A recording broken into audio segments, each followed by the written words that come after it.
Hi hello welcome to జాటీవీ health channel. మొలకలు వచ్చిన బంగాళదుంపలు ఆరోగ్యానికి హానికరమా మంచిదా అనేది ఇప్పుడు ఈ వీడియోలో చూసి తెలుసుకుందాం. మన ఇంట్లో ఎల్లప్పుడూ దొరికే కూరగాయల్లో బంగాళదుంప కూడా ఒకటి. ఇది ఎంతో రుచికరమైన ఆహారం. అయితే కొన్నిసార్లు వీటిని నిల్వ చేసేటప్పుడు మొలకలు రావటం చూస్తుంటాం. అప్పుడు వాటిని తినొచ్చా లేదా అనే సందేహం మనకు వస్తుంది. అయితే మొలకలు వచ్చిన బంగాళదుంపను తినడం ఆరోగ్యానికి చాలా ప్రమాదకరమని భావిస్తారు. ఎందుకంటే మొలకలు వచ్చినప్పుడు బంగాళదుంపలో కొన్ని రకాల విష పదార్థాలు ఉత్పత్తి అవుతాయి.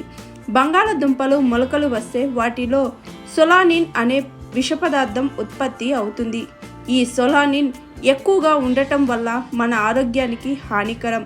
రోగనిరోధక వ్యవస్థకు, జీర్ణక్రియకు, ఇతర శరీర వ్యవస్థలకు కీడు కలుగజేస్తుంది. మొలకలు ఎలా వస్తాయి? బంగాళదుంపను సరిగా నిల్వ చేయకపోతే లేదా ఎక్కువ రోజుల పాటు ఉంచితే, తేమ, తక్కువ వెలుతురు వంటి కారణాల వల్ల వాటిపై మొలకలు వస్తాయి. ముఖ్యంగా వేడి, తేమ కలిగిన ప్రదేశాల్లో బంగాళదుంపలను నిల్వ చేయడం వల్ల ఇవి త్వరగా మొలకలు వేస్తాయి. సొలానిన్ అంటే ఏమిటి? సొలానిన్ అనేది ఒక విషపూరితమైన పదార్థం. ఇది బంగాళదుంపతో పాటు కొన్ని రకాల నైట్రైట్స్ కూరగాయల్లో సహజంగా ఉత్పత్తి అవుతుంది.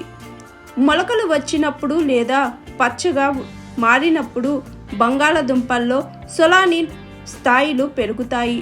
సొలానిన్ ఎక్కువగా తీసుకుంటే ఇది నొప్పి, వికారం, తలనొప్పి, పొట్టనొప్పి, ఇబ్బందికరమైన జీర్ణ సంబంధిత సమస్యలకు కారణం కావచ్చు.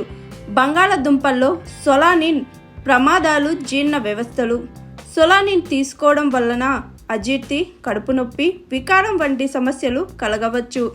ఈ సమస్యలు ముఖ్యంగా సొలానిన్ మోతాదులు అధికంగా ఉంటే తీవ్రంగా ఉంటాయి. హాయ్ ఎవ్రీవన్, నేను మీ Pavani. Please like, share and subscribe GRTV. Hi, I'm Jyoti Singh. Please like and subscribe GRTV channel. అందరికీ నమస్కారం. నా పేరు Sambit. Please like and subscribe GRTV. Thank you.